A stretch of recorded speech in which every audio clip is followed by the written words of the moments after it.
G'day everyone, my name is Andrew Russell and I am the lead programmer on River City Ransom Underground, and this is River City Ransom Underground, which is a show where I talk about some of the technical features in the River City Ransom Underground engine. So, last episode, episode 2, I talked a little bit about the loop recorder and how that lets us record loops of the game and frame step and stuff.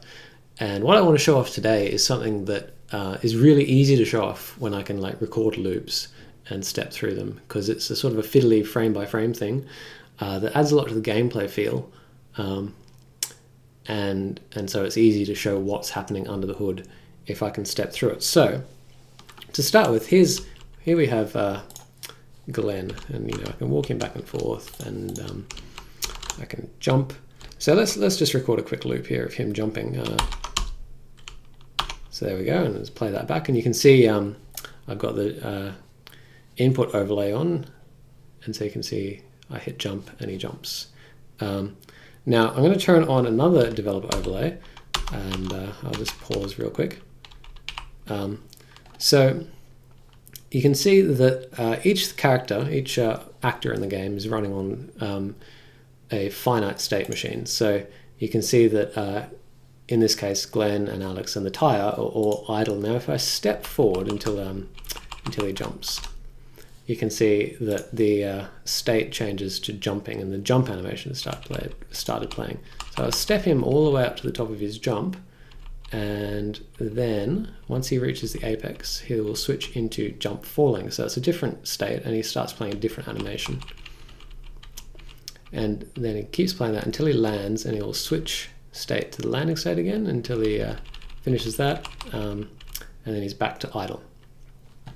So that's kind of the way the states work, and I talk about that now because it's just a way to see what's going on under the hood. You can see what state has been entered. We'll talk a little bit about the finite state machine in another episode, I think. So let's start by doing a move. So I'll unpause it and exit that loop and hit the wrong button. So we're in the wrong mode. Okay, here we go. So I'm going to do a move called Blustery Kick, and you can see that, whoops, that's a different move.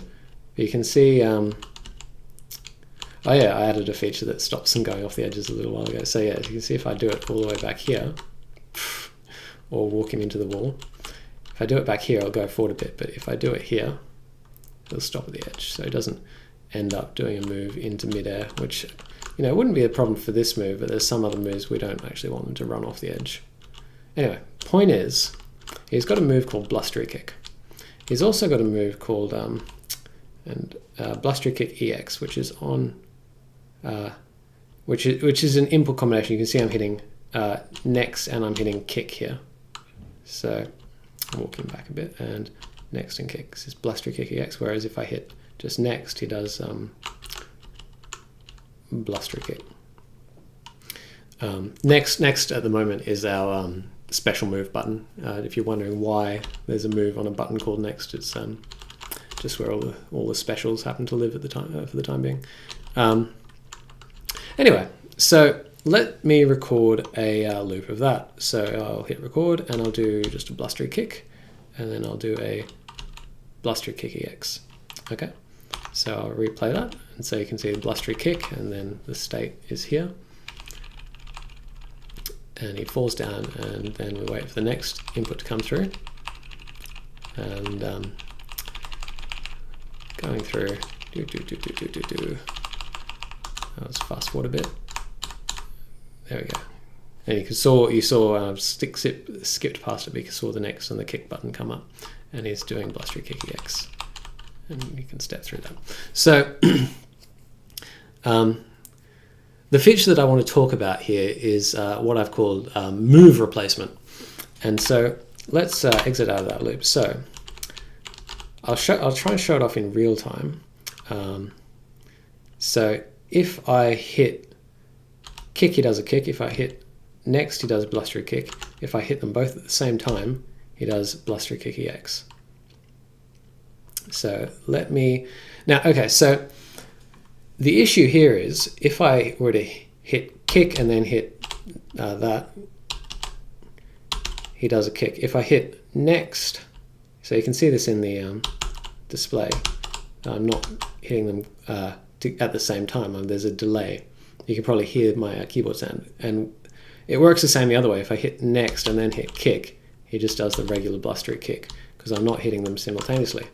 The thing is, we don't want you to have to hit. We don't want you to have to hit buttons with frame perfect accuracy. So there's some leeway there, and some moves it's very simple because there's not a move on that button. So say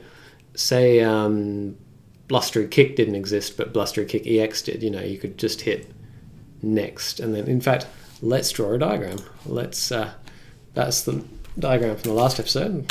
Let's get rid of that. And so let's say we've got a timeline, and we've got frames here. So now I do like to change the color, so let's do that. And every time I forget to assign it to the tablet. So let's say that is kick, and that is next or special. And this is frame 1, 2, 3, 4. So if we were to hit next here across all these frames, if we were to just hit next, we would expect blustery kick. If we hit next and kick at the same time, we expect blustery kick EX. But here's the thing. Let's say, now we're getting really tricky. Let's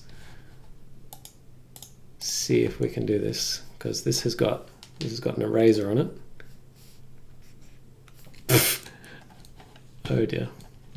We'll get this eventually. We'll turn off opacity and try that. So here we go. Probably could have increased that brush size, but that'll do. So let's say that gets hit there. Now if we didn't do move replacement, what would happen is this would play blustery kick, even though the player thinks that they did blustery kick EX. And the same goes for, let's do this business.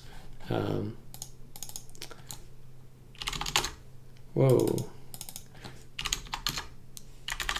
Still working out my graphics software. Okay, never mind. No, it did work. Got the massive eraser. Okay, so say now this was the situation. So apparently the size is shared between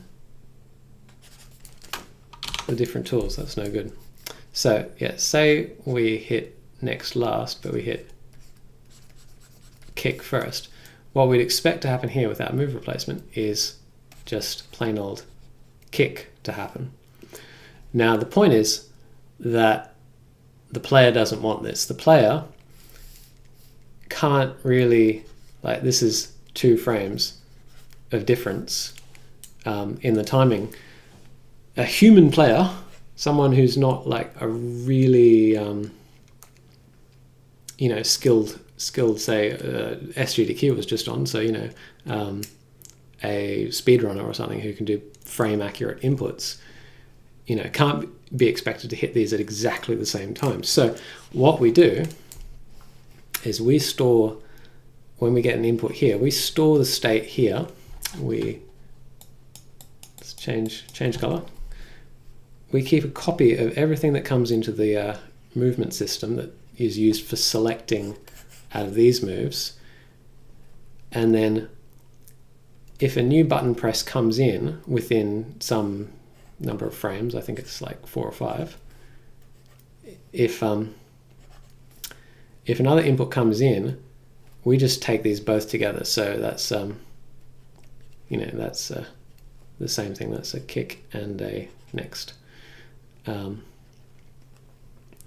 Those inputs are considered as one, and we reset the move. So we restart the move here, and so now let's go into the thing and see what happens, because obviously we want to be responsive. So that's going to play kick, but then once we get here, we'll play a blustery kick X.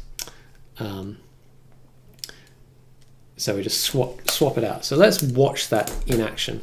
Now, one of the great things I can do with this loop system, let's check I'm all working. So I can frame step, and I can, so what we're going to do, we were going to hit kick, and we're going to hit record.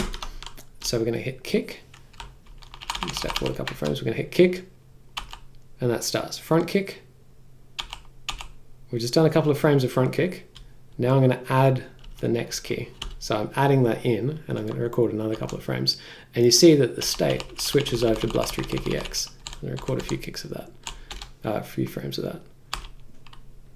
So it all happens very quickly in real time, but then if I pause it and slow it down, we'll watch that again, and this time I'm just stepping through. We start the front kick and we start the animation, but the next button's gone down, so we switch immediately to blustery kick EX. So the kick animation was only there for 2 frames. It's hard to notice it. So visually it doesn't matter. And also we do a few things. For example, if you've spent, you've got your special meter. If you spent special points on a move and you replace that move with a different move, it refunds those special points. So it's exactly the same as if you hadn't done the first move. Whereas if a move happens to deal damage really quickly, I couldn't tell you for sure if we actually have any moves that are that fast. We might. Once a move's done damage, it can't be replaced. So there's no gameplay issues there. You can't get double damage and so on. So that's the feature that I want to show off. So we hit kick, but then we suddenly also hit next or special, and then we get the blustery kick, and that works for all characters on all moves. So let's see. This is the bit where we do something live, because before I recorded this, I figured out what Glenn's things are. We've got cross punch, we've got kick back. There we go. So this is a simple move. We hit punch on Alex and we get cross punch, but then if we start holding kick a couple of frames later, it switches immediately to kick back, and then we'll play that out. They're blinking because I'm doing a charged move. We'll talk about that another time. So I can do the kickback move, and I can actually, if I roll my hand across the keyboard, I can. You can probably hear that. If I do a bit slow, it does just the regular move. But if I do it like that, so, oops, nightfall. Oh. Yeah. So the point is there's some leeway in how moves are calculated. So that's everything for this episode. Now, as usual, if you would like to follow along, go to my YouTube channel, Andrew Russell Studios, go to my Twitter @_Andrew Russell, or go to my blog at andrewrussell.net. Thank you for watching, and I will see you next time.